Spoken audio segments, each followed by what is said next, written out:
Big Daddy, Yo, what's happening? what's up, my brother? Yeah, everything is good, man. Everything is good. You look good. Yeah. Everything is smooth on this side, man. How about yourself, man? Man, I've been good. I've been good. Trying to stay out the way of that coronavirus. Yeah. That thing been taking its toll on us out here. Tell me about it. Yeah. I've already done lost like three good friends, man. You know? Yeah. Yeah, I think I lost like seven. Oh, wow. Sorry to hear that, man. Yeah, like seven friends in the whole ordeal. Um, but nobody, no family members have been affected so forth. Just friends. Right. But it's definitely been taking a toll on us, man. But you looking good, man. You look young, man. And, some days I feel it. Some days I feel it.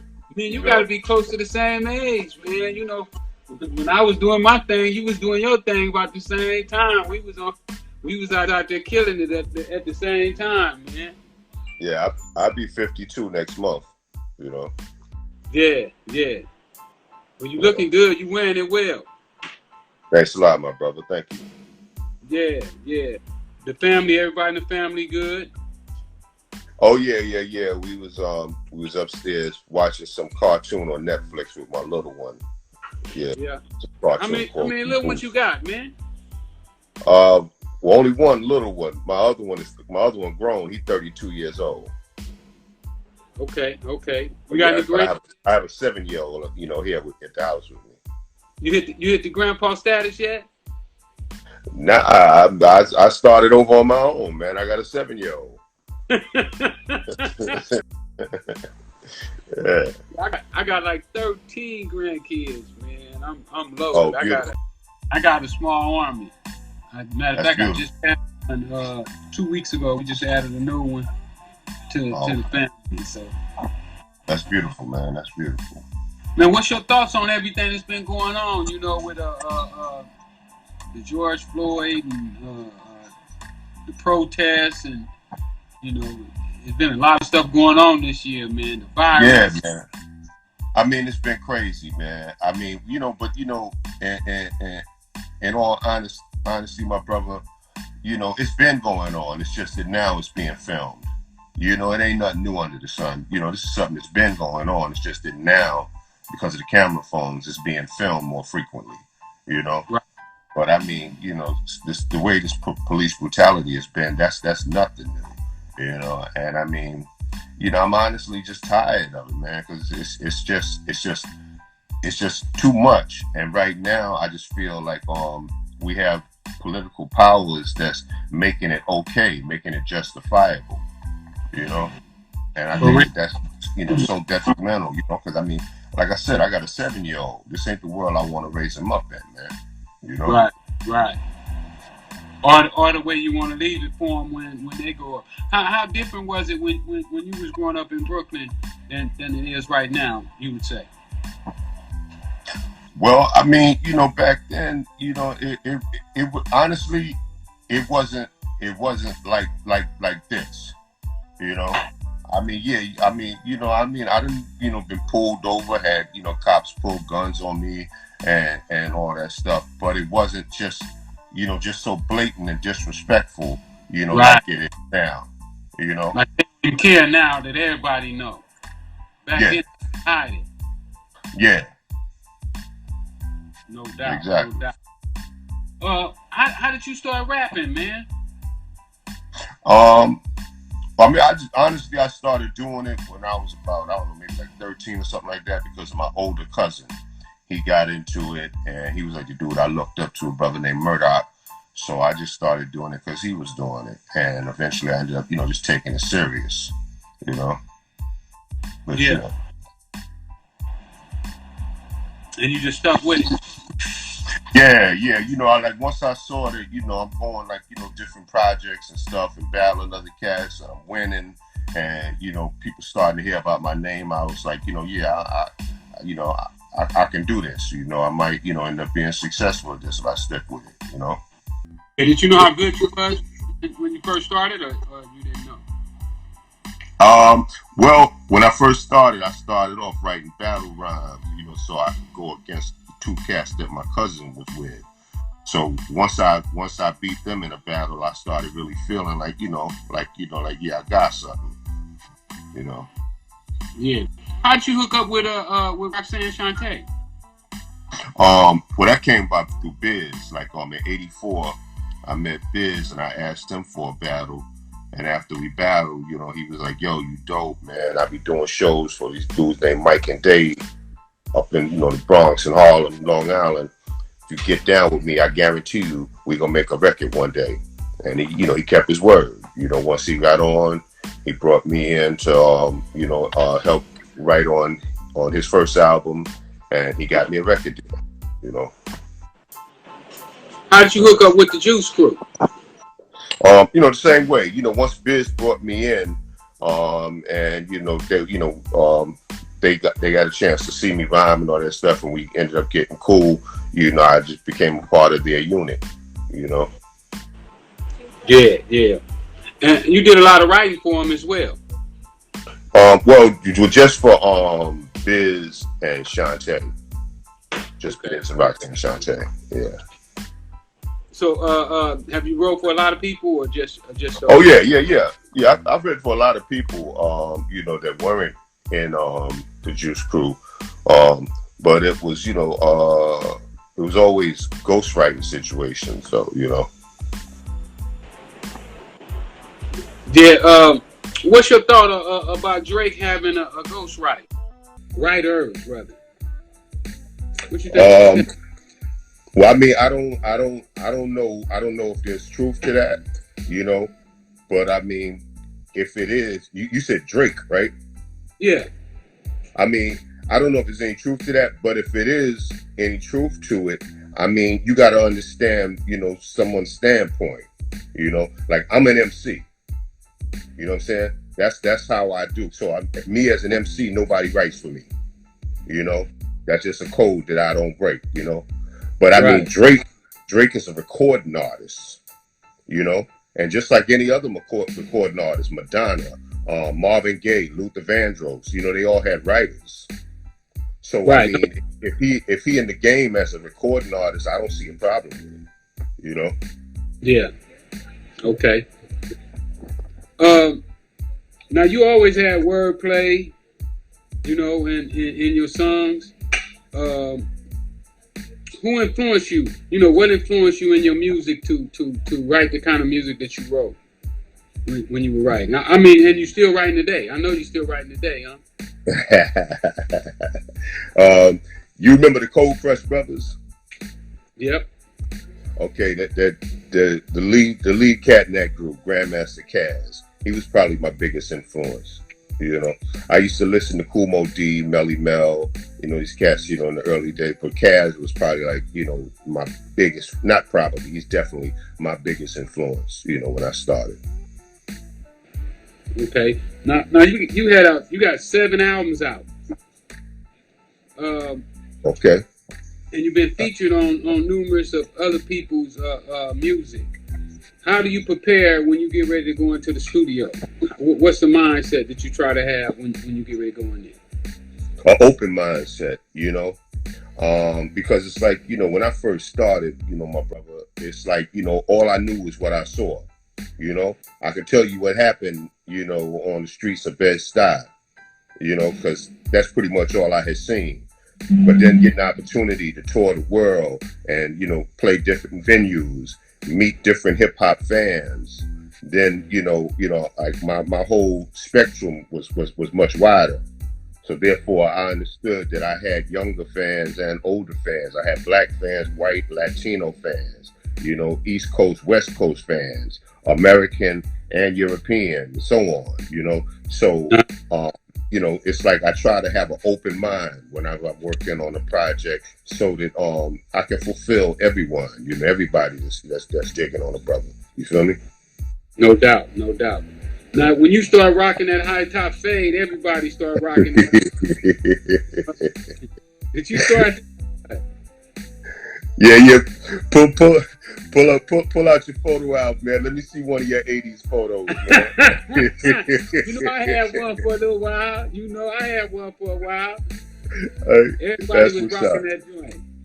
That's love, baby. That's love. Yeah, yeah.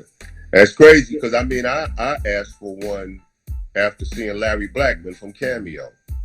You know, no doubt, no doubt. Larry wrote that thing too. Yes, sir. Yeah. Yeah, but you know, we had to find out who was the first one rocking that thing. Yeah, I mean, first I've seen was Larry Blackman. You know, but you know, his wasn't as pretty as mine, man. That's all. You know. Now, how did you wind up going solo? Well, I was with a crew in high school with my DJ, Mr. C, a crew called the Magnum Force.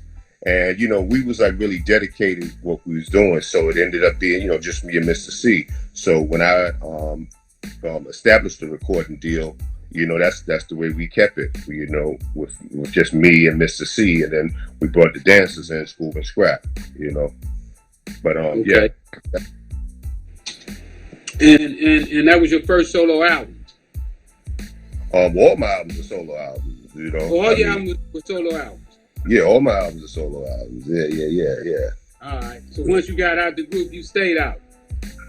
Well, I mean, you know, it's like with the Juice Crew, it's like with them, it was like we were a unit, but you know, we would be on each other's songs, but we never actually did a whole project together, you know.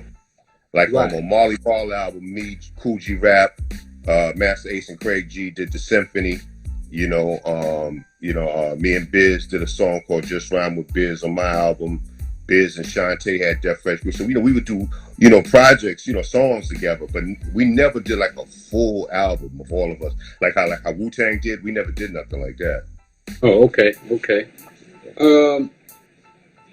What project was your favorite that you ever did? My second album, it's a Bigdaddykane. That was my favorite. Yeah, when you started that, did you know you was gonna have the kind of success that you had with it, or you felt it? Yeah. Because I mean, after the first album, you know, we was touring the world, and things was, you know, like so many amazing things were starting to happen. And you know, as I said earlier, like, you know, I had seen more at that point. You know, I had traveled the world, so I had so much more to talk about. You know, so much more to say, so many other things to address. You know, so I was like, oh yeah, this time I got you. You know. No doubt. When Smooth Operator came out, man, you changed the game with that joint. Yeah, I had a great time, man, recording that song, because it was like a dream I always had, you know, to use that All Night Long beat. And I had just wrote something for Rick, like maybe like a year or two prior. I wrote something for Rick James, and when I reached out to him, I was like, tell him, yeah, I want to do this, you know, but I want to use Mary Jane Girl's sample, you know, can you make sure that it get cleared for me? And Rick was like, you know, use any of them bitches shit.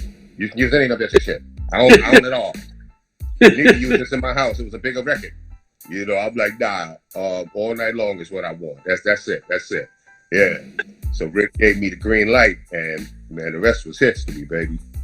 Yeah. You had the privilege of meeting Rick James, huh? Oh yeah.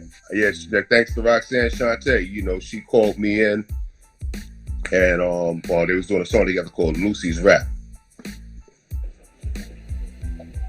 Yeah, that's dope. Rick was always one of my favorites. You know, some of his songs are just so damn classic that it's crazy. Oh hell yeah. Nah, Rick was a beast, man, and I mean, like, just one of the coolest down to earth brothers you can meet. You know, I mean, yeah. After that record came out, you became a real ladies' man. Playboy magazine, and how did that make you feel? It's the same way it made you feel. Hey, this your interview, man. I'm interviewing you today. But this ain't no new story, though. This ain't no new story. You already know. Oh my goodness, I loved it. I loved it, man. Yeah, me too. So you already know. Yeah. Yeah. How did you hook up with Madonna? We were visiting hospitals. Like Warner Brothers sent us on this promo tour. It was me, Madonna, and Color Me Bad. And like she was just real friendly and cordial. And then after the last hospital, she told me that she was doing this book, and said that she would like for me to be in it, and I would like I would be honored. And she was like, well, it's going to pretty much be like nude photos, and I'm like, well, shit, even better, and we just made it happen. But she was mad cool, mad down to earth, man. For sure. You also hooked up with Jay-Z. Yeah. What was that like? Well, I got a call back in the days to do this mixtape with Jazz-O. And when I came through to do the tape, Jazz said, yo, can my man rhyme on it? Which ended up being Jay-Z. And afterwards, they came talk to me. I was like, yo, we trying to get Jazz a new deal. Do you mind working with him to help establish him a new deal? And I was like, honestly, I kind of like the little light-skinned dude better, man. I'm like, can I work with him? So, me and Jay ended up connecting, and we went in the studio and started recording songs. And then when I went on tour with Patti LaBelle, and I saw how she would do like 3 or 4 outfit changes during the show. I'm like, oh, nobody doing this in hip hop. So when I came back to start my tour, I called Jay-Z and another brother named Positive K. He was like, yo, y'all need to come on the road with me. I got an idea. So I would bring them out in the middle of the show and let them freestyle on stage while I'd be in the back changing outfits, But I mean, yeah. But that's how we connected. So you had a hand in getting Jay-Z the way he is today. I don't think so. I mean, I tried to shop his music, but I mean, back then that's when he was doing that fast rapping stuff. So I mean, had I got a deal for Jay-Z back then in the early 90s with that fast rapping stuff, his career may not have been what it is today. You know what I'm saying? So I mean, what he did when he, I guess, stepped aside and figured out a different approach to come out talking the street game, slow his flow down. I think that that's what really made him the Jay-Z that he is today. So I mean, I don't want to take credit for that man legacy.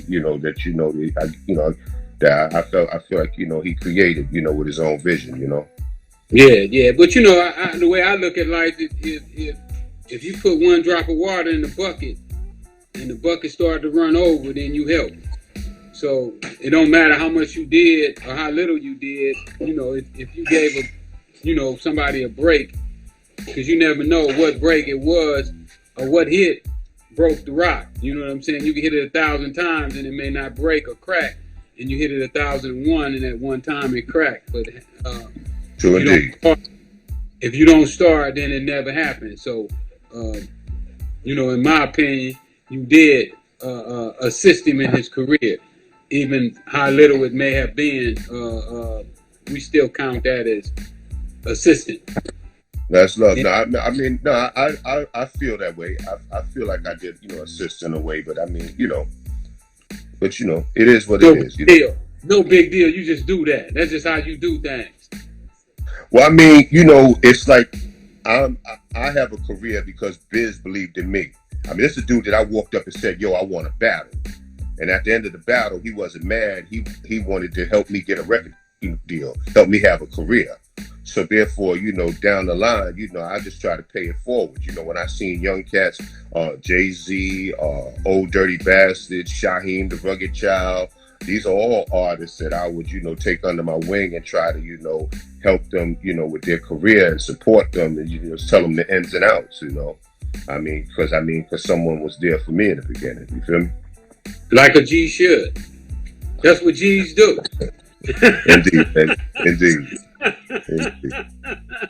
I'm just keeping it 100, man. That's how. Yes, you are. That's how they do it, man. You ain't heard me stop you or correct you, baby. I mean, yeah. I feel you. So then you start doing movies. They couldn't get enough of you, so they wanted you in the movies, man. How did that come Well, the first thing I believe was, I want to say Media Man with Robert Townsend, I think. And we just got a call, like Robert Townsend had an idea, and I'm, like, let's do it, and but then with Posse, that was like more of a big role, one of the main roles. And he came and he told me that he had a role that he had written for Wesley Snipes, but Wesley wanted too much money, and told me about it. And I was like, I'd be honored. And he said, but you're gonna have to ride horses. I'm like, well, I'm gonna have to learn, yeah, yeah, yeah, yeah. Yeah, But I'm used to four wheels, man. You know what I'm saying? So so you yeah. city all the way. So you city all the way. Oh, right, what's up? Indeed, man. So I mean, but I mean, we got through it. I mean, I had a horse throw my ass about 3 or 4 times. But you know how we do. We get up, dust ourselves off, and get back at it. And I got it down pack, and it went real good, man. Yeah. Hip hop started to change. The sound started to change. The style started to change. They started to talk about different things. How did you feel when that happened? I mean, I understood, man. I listen to so many different genres, man. I mean, so many different generations, man. Like I listen to doo-wop. I listen to Motown. I listen to 70s funk. I listen to New Jack Swing. So it's like, this is stuff I've seen happen in R&B, rhythm and blues, where the sound changed, the artist changed. And, when I came in the game, it was after the Grandmaster Flash, Run DMC era, So, of course, there's going to be another era after me, So, I mean, I watched it. And, like, when I saw, like, artists like Nas, Biggie, Jay-Z coming out, I was like, I love what they doing. They taking it to the next level. This is beautiful. Yeah. No doubt, no doubt. Now, you used to tour with a live band. I still do. Yeah, that was expensive. That was more expensive than having the DJ. Why yeah, absolutely. Why would you do that? I mean, I ask for more money when it's with the band. I ask for more money than when I do a track date. But I mean, it's like with me, I can do so much more with the band. And especially now because of this younger generation that feel like rock stars, they rock with bands, so they made it real popular and cool in hip hop. Because back in the 80s, it wasn't cool. If you wasn't Stetsasonic, they'd be mad as hell. Or, you come out with a band. Like Stetsasonic was the only ones that really got a pass back then. But I mean, now it's a cool and normal thing. And I'm like, okay, well, that's all I needed. I just needed that go. Now I'm gonna show y'all, how James Brown would have been in hip hop, and that's the way we do it. Yeah. What was the most important lesson you learned throughout your career? Most important lesson I learned throughout my career is that when you use that term, music business, you got to understand that's 2 words. One word is music, the other word is business. So just like you're on top of your music, you got to be on top of your business. No doubt, no doubt. Yeah. Who would you like to work with that you haven't worked with before? Probably. I would love to work with CeeLo Green. I would love to work with J. Cole.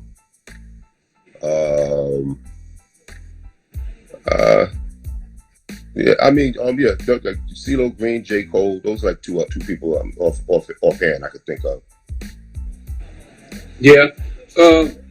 Timbaland and Swiss Beats is doing a verse. Versus? Yeah.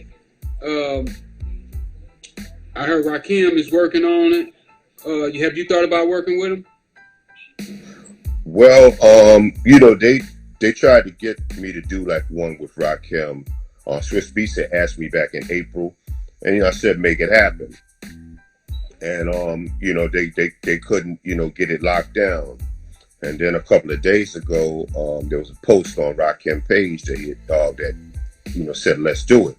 So I hit Swiss. I was like, yo, you still trying to make that happen? Here's your chance. Dude just posted something. So Swiss reached out to him, and maybe 30 minutes later, the post was down. So I don't think it's gonna happen. Yeah. I don't think it's gonna happen. Yeah, but I told him, I told Swiss, I said, if you can't pull that together, I told him, I was like, yo, I'd be down to do it with KRS-One, let's make it happen, Yeah. You just want to get it in. I mean, I love what him and Tim are doing with it.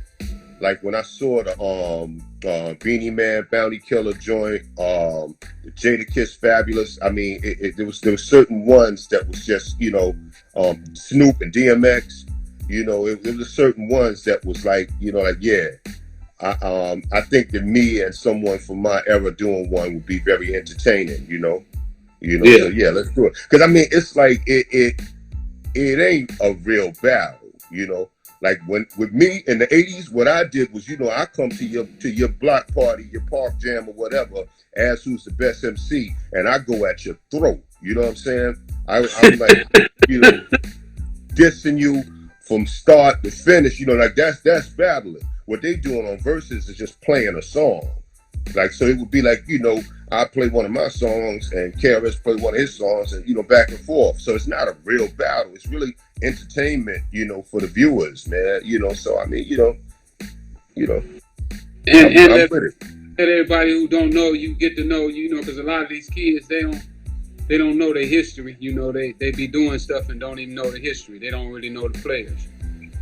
So it definitely would bring some attention to some of these people who don't really know their history. Because so many of them, they thinking that that the sky's purple. they so green out here, man. So it definitely would have been a way to enlighten them. Man, I'm gonna wrap this thing up. I done took enough of your time, man. I appreciate you. Can you leave my people with a little something, a little words of wisdom? And also you gotta tell them where they can follow you at and find you and buy your merchandise and all that other good stuff. Yeah, you can you can always find me right here and on Facebook at official Bigdaddykane, and my Twitter is just at Bigdaddykane. And if you're looking for upcoming concert dates, that's on BigDaddyKane.com. But you ain't gonna see none of them right now with this Corona thing going on, But whenever the world get back to semi-normal, you can go to BigDaddyKane.com and see my concert dates, man. Yeah. They gotta wear the mask, man. Yes, sir. Yeah, hey, I need one of those. I need one of those, Playboy. I got you. Yeah. I mean, I go on a site. If they're on a site, just send me, point me in the right direction. I need one of those. I'm gonna have CC to reach out and get you one. All right, yeah, I want to rep for you, baby. She get all the information. I got you. All right. And thank you for this interview, man. I really appreciate it. It was an honor, to get to speak to a legend, man. Somebody that when I was on top of the world, I listened to. Appreciate you, man. It's great to set eyes on you, my brother, and hopefully one day we can really, chop it up, like in a real kind of way. No doubt. Thank you again, and I know all my people on here watching, they thank you, and you keep doing your thing, and much success in the future. You too, my brother. Peace and love. One love.